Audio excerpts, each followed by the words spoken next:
Magiging bagong kuta mga kapatid ng militar ng Pilipinas. Ito pinaghahandaan na ng Philippine Navy, no, ang pag-okupa sa Grande at Chiquita Island mga kapatid, no, sa may Subic.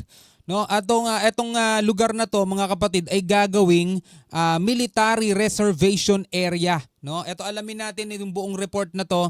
Ito ay gagamitin daw, no, para maipagtanggol o pagtatanggol sa teritoryo ng bansa sa West Philippine Sea. Etong balitang to mga kapatid mula rito sa UNTV News. No, samahan ninyo ako at bigyan natin ng reaction video to. Pero bago natin to simulan, huwag mong kalimutan mag-subscribe. Click mo na rin ang notification bell para ma-notify ka whenever na may mga bago tayong reaction video tulad nito. Alright, so wag na natin patagalin pa. Panoorin na natin to mga tol. Yes, the thrust right now of the Philippine Navy is to prepare for the eventual occupation or preparation of the land that will be awarded through a presidential proclamation declaring part of SBMA and Grande Island, Chiquita Island as military reservations. Grande at Chiquita Island, no? Naghahanda na ang Philippine Navy sa posibleng pag-okupa sa Grande at Chiquita Island sa Subic Bay. Oras na ideklara ito ng pamahalaan na military reservation areas.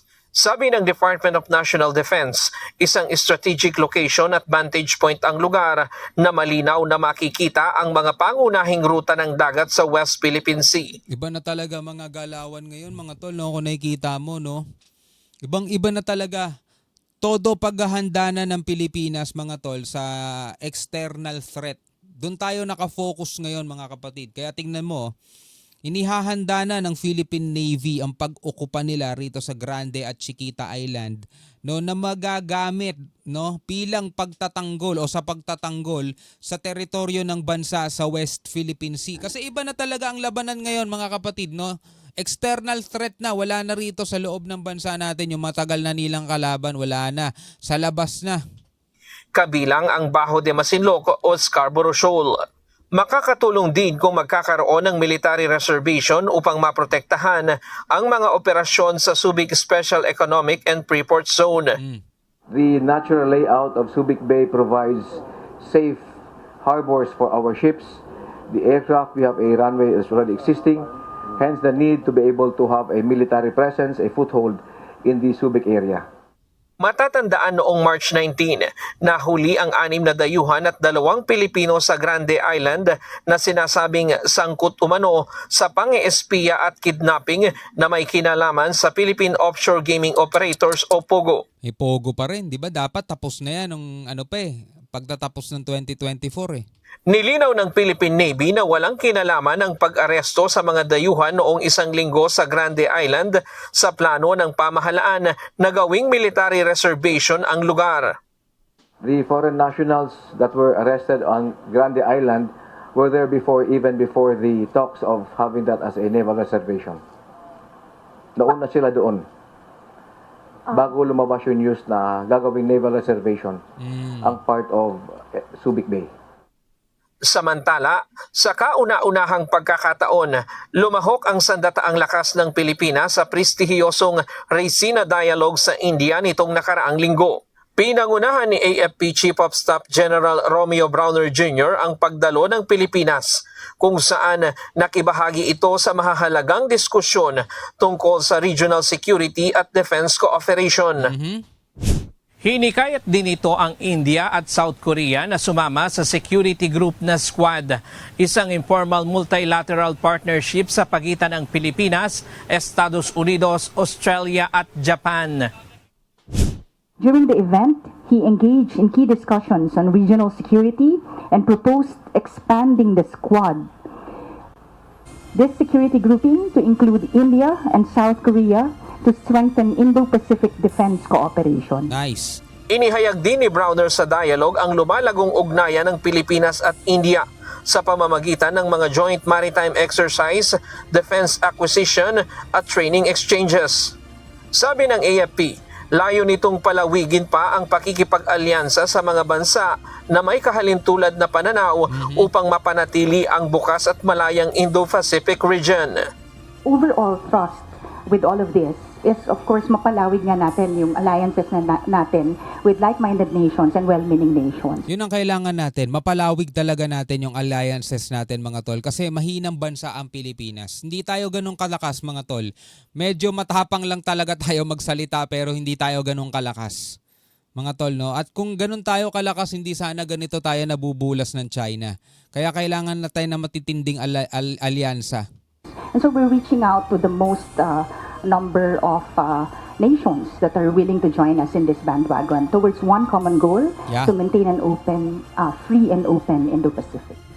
Ang Racina Dialogue ay isang tao ng pagtitipon ng mga policymaker, opisyal ng militar at eksperto sa iba't ibang bansa na isinasagawa sa New Delhi, India. Ryan Lacanlale. Eto mga tol, nagpulong ang mga foreign ministers ng 3 bansa. Japan, South Korea, mga kapatid, no? At isa pa, meron pang isa, China. No, nangako mga kapatid, no, ang pagpapalakas ng kooperasyon sa mga isyong kinakaharap ng mga bansang to, no. Alamin natin tong laman ng usapang to mga kapatid mula rito sa Net25. Foreign ministers ng 3 bansa upang talakayin ang pagpapalakas ng kooperasyon sa mga isyong kinakaharap ng mga ito. Sa kabila ng tensyon sa rehiyon, nagkasundo ang mga bansa na palakasin ang tiwala at pangunawa sa isa't isa. Eto, okay lang yung Japan saka South Korea pero China mga tol medyo alam nyo naman tong bansang to mga tol, makikipagpulong yan pero pagtapos ng pulong parang walang nangyaring pagpimiting eh. Kasi iba na naman yung gagawin nila kaysa dun sa napag-usapan eh. Ipinahayag ni Japanese FM Takeshi Iwaya ang kanyang pangamba sa nuclear program ng North Korea at pakikipagtulungan ito sa Russia at iginigiit niya ang pagsulong ng full denuclearization ng Pyongyang. 北朝鮮による核・ミサイル活動や暗号資産の摂取・搾取、露朝軍事協力に懸念を表明いたしました。国連安保理決議に従った北 I 朝鮮 stated の that 非核化 the が denuclearization, you know. Kasi itong North Korea mga tol mahilig sa nuclear si Kim Jong-un eh. I stated that the denuclearization of North Korea in accordance with United Nations Security Council. Yung ibang bansa pwede pa mga tol eh, no? Pero etong North Korea parang pinahawak mo ng baril yung isang musmus na bata eh. No? Ganun siya katindi mga tol kasi si Kim Jong-un di mo alam kung kulang ata sa buwan yun o kulang ata sa chromosomes o sobra ata sa chromosomes yun eh. Nanganang yan. Iba yung trip na laruan eh. 国連安保理決議に従った北朝鮮の非核化が日中韓の共通目標であり、安保理決議の完全な履行を含め緊密に意思疎通をしていきたい旨を申し述べました。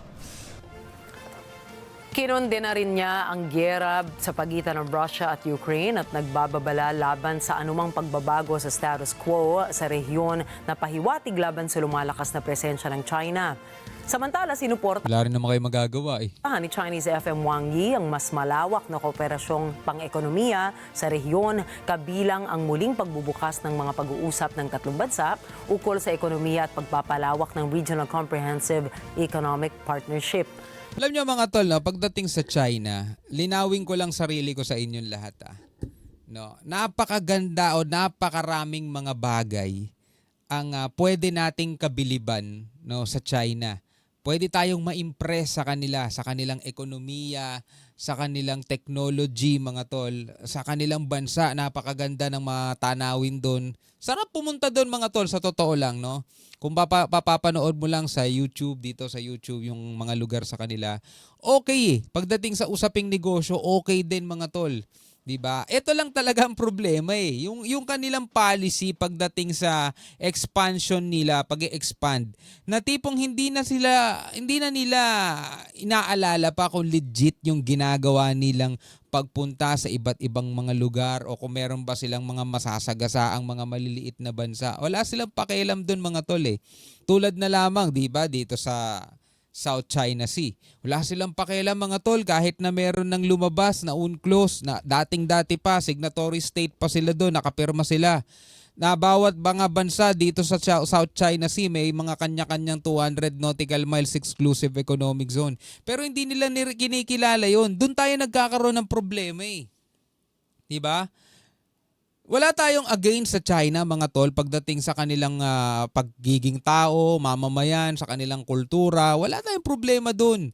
'Di ba? Sa kanilang kultura wala tayong problema doon. Dito lang talaga sa South China Sea tayo may problema sa kanila. Binanggit din niya ang kahalagahan ng teknolohiya at pangangalaga sa kalikasan bilang pangunahing aspeto ng kooperasyon sa East Asia.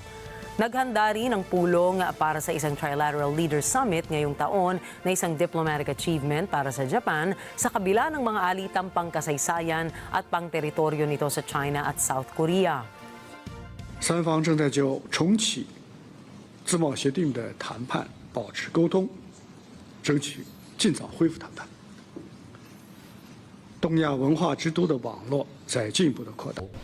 我们将加强在东盟与中日韩、东亚峰会等机制下的协调配合，面向周边开展中日韩加的合作，带动地区的共同发展。